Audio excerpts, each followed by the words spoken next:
Former President Biden has been diagnosed with an aggressive prostate cancer. And this morning, Joe Biden posting a picture of himself and his wife Jill and their cat, saying, "Cancer touches us all, like many of you. Jill and I have learned that we are strongest in broken places. Thank you for lifting us up with your love and support." The announcement seems to have broken through the nation's political divide, as expected, as a flood of support and well wishes from political leaders of both sides of the aisle are coming in. President Trump reacted to the news, posting on Truth Social, "We extend our warmest and best wishes to Jill and the family, and we wish Joe a fast and successful recovery."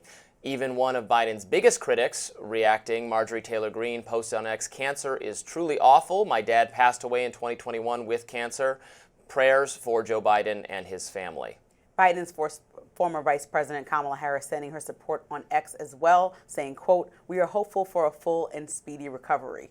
Barack Obama sending his regards on X, posting, "Nobody has done more to find breakthrough treatments for cancer in all its forms than Joe, and I am certain he will fight this challenge with his trademark resolve and grace." Democrats and Republicans are striking a gracious note, all sending their respects to the 46th President of the United States. The news of Biden's health challenges comes at a time of renewed scrutiny over his mental acuity while serving in office. Many Biden critics question the timing of the cancer announcement, noted that Biden's inner circle has lost credibility with the public when it comes to his health. Outkick's Clay Travis wrote on X, "I hope everyone diagnosed with cancer beats it." They spent 4 years lying, however, about Joe Biden's health, and when their base in the legacy media finally couldn't ignore it, they announced Biden had cancer 48 hours before a devastating book cataloging all their lies was released. That very much characterizes the response I'm seeing on social media. It is, of course, the case that I, you, and everyone else wishes Joe Biden many long years of life subsequently. Cancer is a horrible thing. We've all been touched by it. So there's no qualification whatsoever in offering prayers and support. And I'm always glad to see people on the other side of the political aisle, Donald Trump and others, wishing him the best. All that said, this is not happening in a vacuum. There are very real concerns about his reelection effort and what kind of shape he was in. There is a devastating book by the mainstream media, not some crazy right-wing person, coming out. We've talked about excerpts from it over the last week or two, showing in what bad shape he was in terms of where he was mentally toward the end of his presidency. That's not exactly the same thing as the being diagnosed with cancer. It's a different thing, but being ill physically can impact your mental state and so on and so forth. I think we cannot, I don't think we can give the benefit of the doubt, frankly, to Biden's inner circle, to people who protected him. If they say, "This is the first we're learning about it, we had no idea," okay, I think a lot of the American people are going to find that difficult to believe, especially given how aggressive the cancer is at this point. It's of course possible it wasn't caught sooner, but I think a lot of the American people are going to wonder whether it actually was caught sooner and we just weren't informed about it.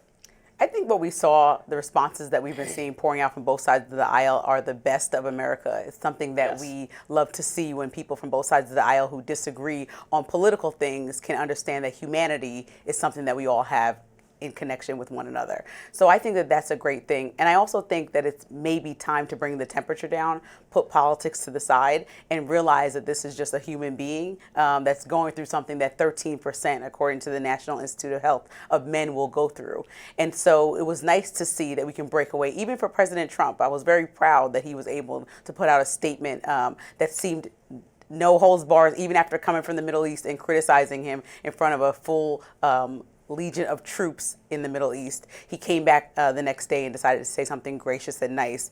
I think that everyone should pause for the person. It's okay to pause for a moment and put politics aside. I understand there's a whole conversation that we're going to debate about the politics, but this is a man who has been through so much. And no matter if you agree with his politics or not, you understand that 50 years of public service or donating your life to fighting for causes that you believe in is a huge deal as an elected official, and somebody who has been through a long list of trauma and really tried their best to fight hard to the end. I mean, from his first years in the Senate, being inducted as one of the youngest or the youngest member, we watched his first wife and his infant child die in a car crash. He still pushed forward. I mean, he lost 2 elections. He battled 2 brain aneurysms. He came out on the other side and finally won an election. And right before that, he lost his son, his oldest son, to brain brain cancer. So this is somebody who disagree or agree probably thought that he could do it. He's been through probably some of the lowest lows that we can all experience and think of as human beings,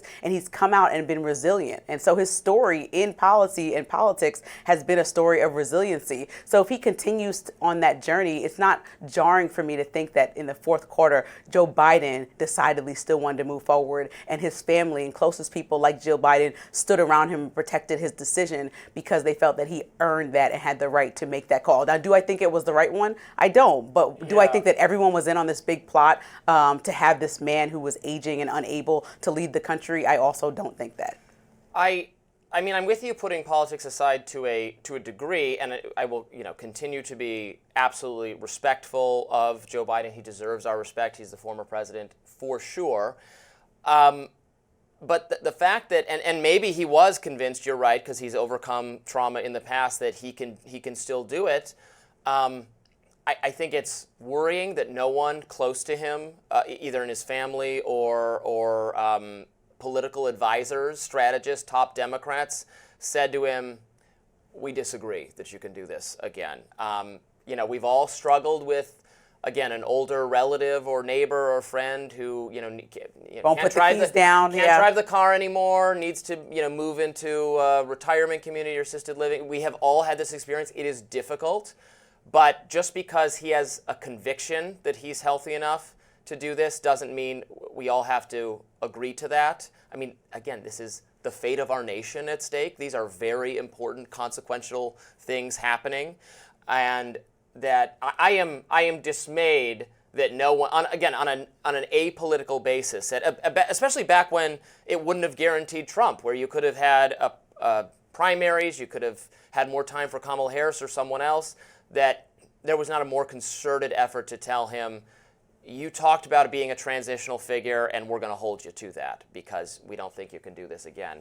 And I, again, think that just the credibility of, Chuck Schumer, certainly the campaign staff, the advisors. I mean, Jen Psaki, his press secretary, is one of the most prominent talking heads for MSNBC, Karine Jean-Pierre, cabinet officials, and frankly Kamala Harris, they held their tongue clearly. I don't believe they didn't know about some of the decline. I don't know, of course, maybe they didn't know about the cancer specifically.